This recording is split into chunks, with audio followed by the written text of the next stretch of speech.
Kazakhstan, folks, land of mystery, horses, and that one Borat guy.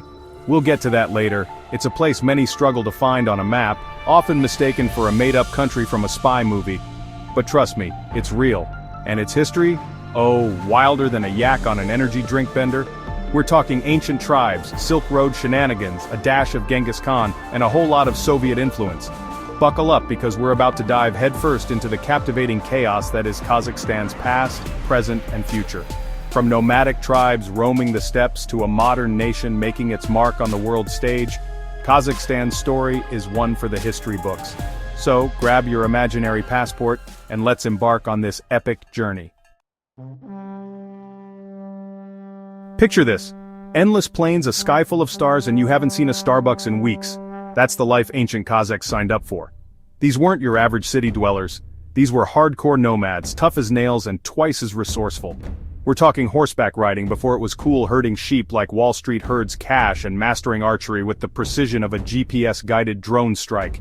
These tribes were the OG cowboys, roaming free and conquering the challenges of the steppe. From the Scythians to the Huns to the Turkic tribes, waves of nomadic empires rose and fell, each leaving their mark on the land and its people. These weren't just guys with tents and a bad case of wanderlust, though. They were skilled warriors, savvy traders, and surprisingly stylish with those pointy hats. They laid the foundation for what would become a nation known for its resilience, resourcefulness, and ability to rock a good hat.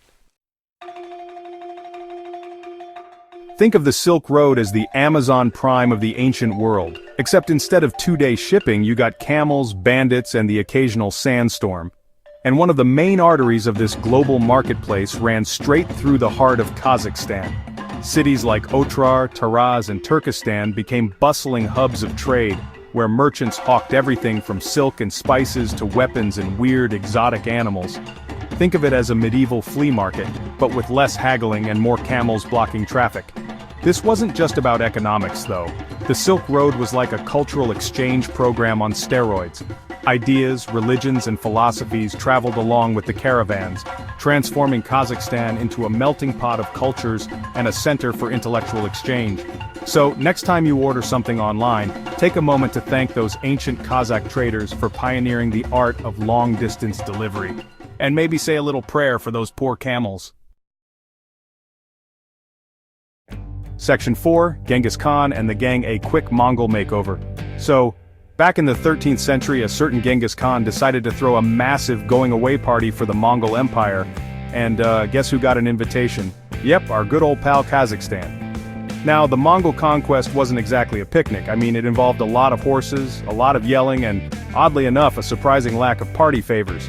But hey, you know what they say? Every cloud has a silver lining, right?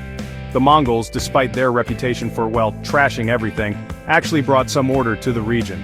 They unified warring tribes, improved trade routes, those Silk Road guys were thrilled, let me tell you, and even introduced a new legal system. Sure, it wasn't exactly the Magna Carta, but hey, it was a start. The Mongol Empire eventually split, but their influence on Kazakhstan lingered, kind of like the smell of a campfire. From language to culture to that, lingering fear of horses running amok, the Mongol legacy is still felt today. They say history is written by the victors, but in Kazakhstan's case it was heavily influenced by some guys on horseback who really knew how to throw a hostile takeover. Section 5, from czars to tractors, a century of Russian influence. By the 16th century, the Mongols were, well, so yesterday, the new kids on the block, the Russians, bringing with them vodka, samovars, and a burning desire to expand their empire, and wouldn't you know it, they took a shine to Kazakhstan. Over the next few centuries, Russian influence grew stronger than, a shot of Kazakh kumis. Oh, and in case you're wondering, that's fermented camel milk. Anyway, they built forts, established settlements, and basically treated Kazakhstan like their own personal breadbasket. Literally. They even tried to replace the nomadic lifestyle with some good old-fashioned farming, which, as you can probably imagine, didn't exactly go down too well with the locals. Then came the Soviets, and boy did they really take the whole collectivization thing to heart.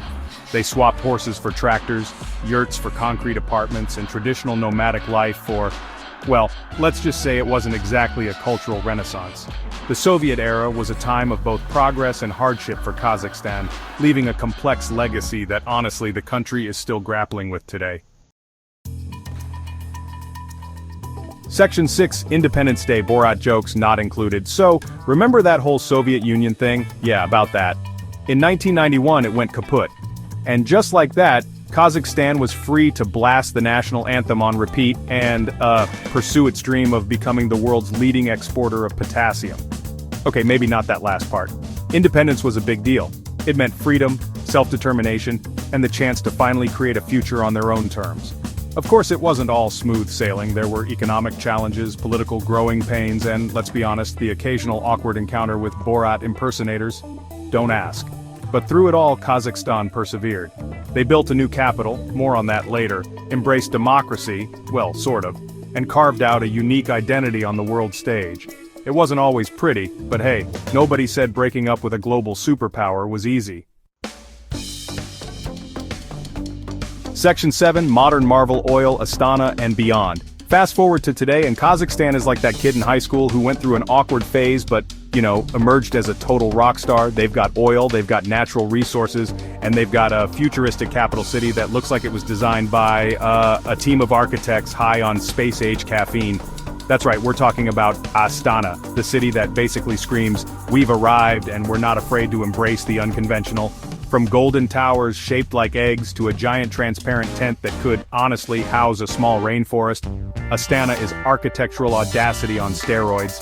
But hey, it's not all about flashy buildings and oil wealth. Kazakhstan is working hard to diversify its economy, promote its unique culture, and become a major player in Central Asia. Oh, and yeah, they're even trying to shed that whole Borat image, which, let's be real, is a Herculean task in itself. Kazakhstan's journey from nomadic tribes to modern marvel is a testament to its resilience, adaptability, and honestly, its ability to embrace the future without forgetting its past. They've come a long way from those days on the steppe, and frankly, we're excited to see what they do next. Just, maybe lay off the horse meat jokes for a while, okay?